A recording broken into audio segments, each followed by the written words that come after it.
was a time when Islam was something foreign, mysterious and exotic. Today it's a rising force in the Western world, a challenge to our identity.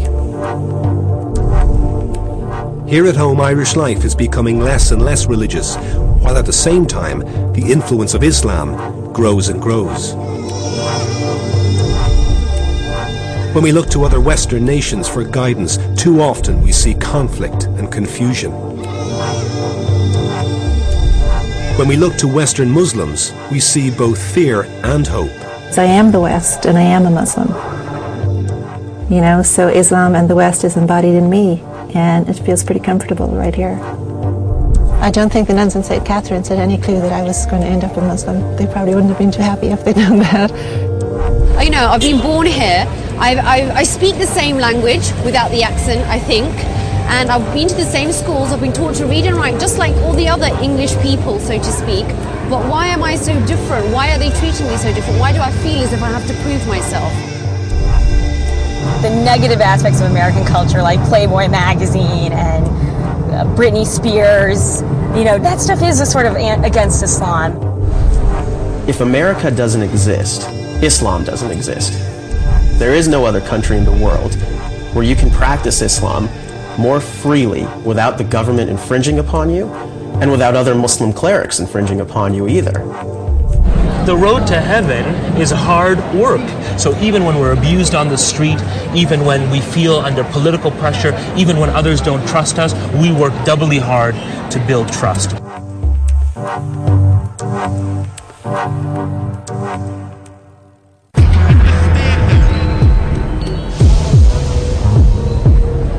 Our journey begins in London, a city of every possible colour and creed. A place where Islam should be able to live in relative comfort. Instead, many Muslims are unsettled by a daily struggle to balance the certainty of tradition with the seductive charms of Western life. My parents are Bangladeshi, but they moved to England in the 70s because my dad wanted to get higher qualifications, and that's when I was born. And then we moved to Singapore, so that's where I grew up, which is why I have this messed up MTV accent. Farina Alam is just 27 and has already become one of the most distinctive Muslim voices in British journalism. You know, when we were growing up in Singapore, it wasn't a big deal being Muslim. My mum was really fashionable. She'd wear a matching purse and shoes with her clothes, but she'd pray 5 times a day. It was never an issue.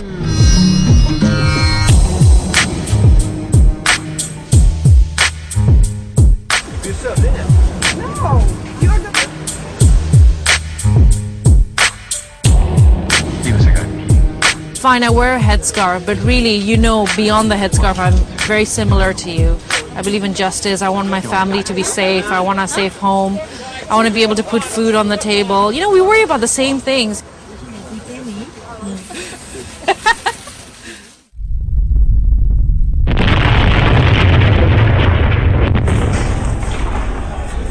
The bombing of London last July cast a shadow over the lives of Farina and her husband Abdul Rahman, quite literally.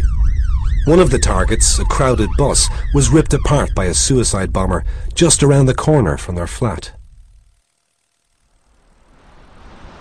We met the couple at home a few months later as they planned the next issue of Q News, the edgy and progressive Muslim magazine they run. To what we want to say, which is absolute condemnation of what happened on 7/7. If I were to sit in front of one of the 7/7 bombers, you know, I'd have a lot to say to him. And a lot of it would be, why did you do this? And, you know, what is the justification? And the reasons it doesn't make sense to me. I'm a British Muslim too. But not Farina and Abdul Rahman are Western and Muslim in the very same breath. They are open, upwardly mobile and cosmopolitan. And their view of the world is defined by something more than immigration and grievance.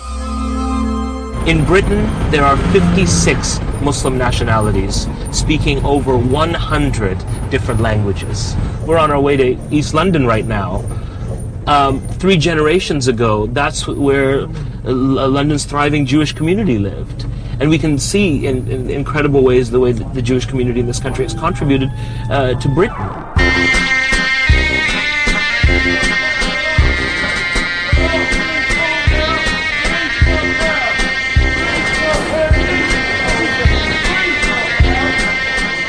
Other communities have been here before us. The Irish community has been here. At the time of the IRA bombing campaigns, to open your mouth in an Irish accent coming out, you were dealt with as some kind of a fifth column, as an interlocutor and a potential terrorist. Well, I think in many ways Muslims are feeling the same way. Under this state of siege, anyone inside the community who's self-critical can become a traitor.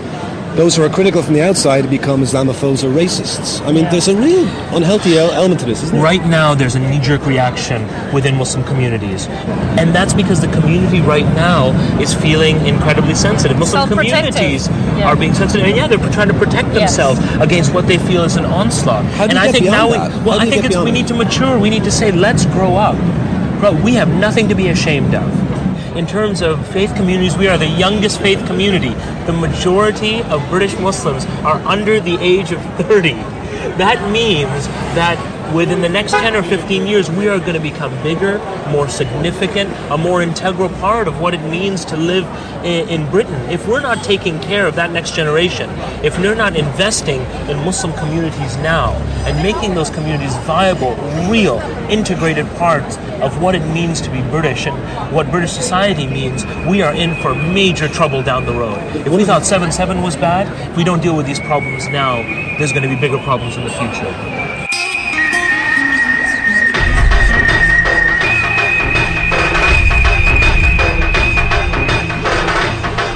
The Coldhurst ward of Oldham is among the poorest parts of one of the most deprived towns in England. In this mainly Muslim neighbourhood, 1 out of every 3 young men is out of work. Something has to fill the vacuum in those young lives, and too often, it's self-destructive anger.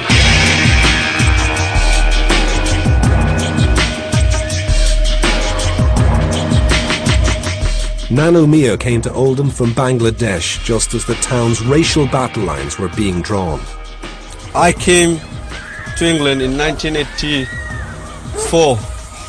The very first house I lived was that one there, 47 Trafalgar Street. All the people who lived in them flats, all the houses were white except my family. When we went to school, junior school, we used to be kicked around all the time. When we went to secondary school, we used to be kicked around. And it actually forced me to do something about it. And I was the first one who actually came out with a proposal that we need to defend ourselves against this racist. So we formed a gang, right? And then we start fighting back.